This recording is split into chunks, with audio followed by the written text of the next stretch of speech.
A repórter Natália Paz está conosco aqui para trazer as informações atualizadas, né, a respeito das reuniões que acontecem para a sessão hoje do Congresso Nacional, que deve derrubar o veto à desoneração da folha de pagamentos, preservando empregos no país. Bom dia, Natália.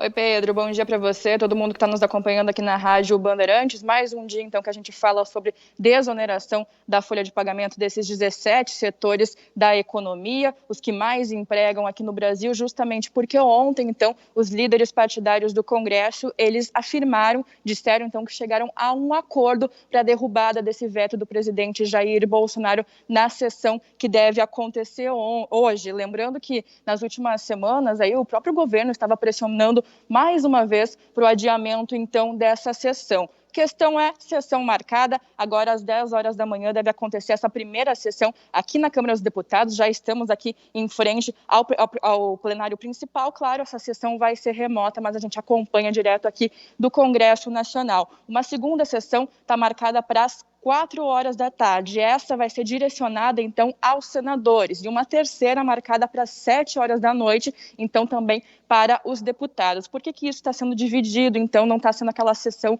que a gente está acostumado com todos os deputados e os senadores dentro do plenário aqui da casa? Porque a gente está justamente nessa pandemia, as sessões estão acontecendo de forma remota e é muito difícil colocar todos os deputados e todos os senadores em uma única sessão virtual. Então, a gente está tendo essa divisão e começa justamente pela Câmara. Mas mesmo que essa sessão esteja marcada, a grande dúvida ainda é o quórum, ou seja, esse número mínimo aí de participantes, de parlamentares, para a gente ter início a essa sessão. No Senado, esse quórum ele é dado como certo já. A grande dúvida ainda é a Câmara dos Deputados, até mesmo porque o próprio presidente da Câmara, Rodrigo Maia, ele veio reclamando nas últimas semanas que o próprio Centrão, a própria base do governo aqui na Câmara estava obstruindo, então, a pauta, e uma das motivações, aí, uma das questões que pode prejudicar essa votação hoje é ainda aquela disputa pelo comando, pela presidência da Comissão Mista de Orçamento, que os deputados estão, então, disputando ali em relação a quem que vai assumir a CMO.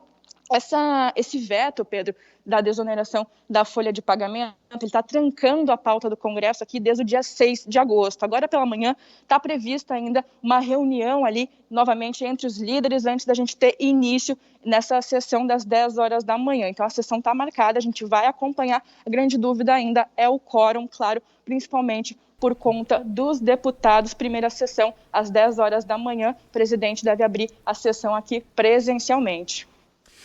Muito obrigada, Natália Paz. Então ela vai voltar ao longo da programação da Rádio Bandeirantes. E aí, Cláudio Humberto, você que está perto dos homens aí em Brasília, perto do poder, apurou o que a respeito dessa história aí? Vai ter sessão hoje no Congresso para analisar aí a desoneração da folha de pagamento?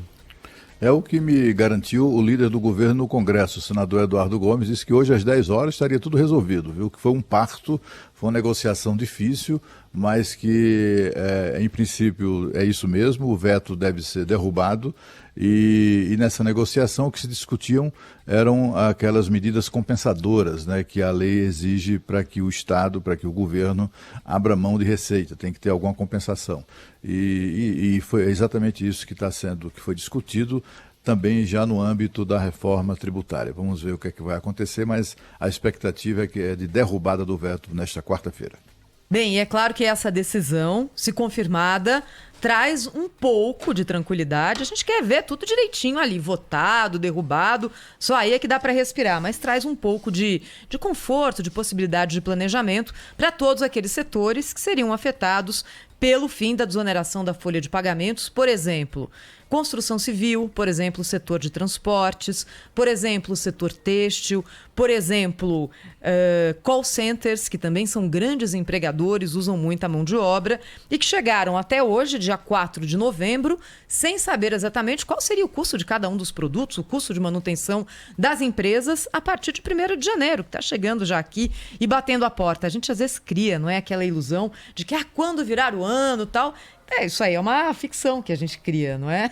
Até na vida pessoal. O ano que vem, mas aí vem 1º de janeiro. A dieta que começa só na segunda-feira. Não é? Opa. Mas aí você vai adiando, dá mais uma adiada. Não existe essa solução mágica de quando virar o ano. Mas aqui havia, sim, uma data muito precisa, que era 31 de dezembro, para o fim da desoneração fiscal, o que poderia fazer com que a taxa de desemprego no nosso país, já absolutamente preocupante, subisse num mês em que a atividade econômica já costuma ser baixa. O mês de janeiro é um mês delicado, porque já passou ali a euforia da chegada do 13º na economia, é período de férias, é período ali de recuo normalmente, e é por isso que havia uma preocupação muito grande, com empresas já trabalhando com duas tabelas, não é? A com desoneração e a sem desoneração, e é claro que na sem desoneração haveria perda de empregos. Por isso que a gente tem colocado esse assunto aqui na pauta da Rádio Bandeirantes diariamente. No momento tão delicado da nossa economia, como é possível se pensar em aumento de imposto que vai levar a fechamento de vaga no mercado de trabalho? Na sequência do Jornal Gente da Rádio Bandeirantes, a gente vai falar sobre esse assunto com um dos setores que seriam afetados pelo fim da desoneração, o da construção civil, que tem tido um alento nos resultados, mas que poderia aqui passar por um impacto muito grande caso a desoneração terminasse em 31 de dezembro.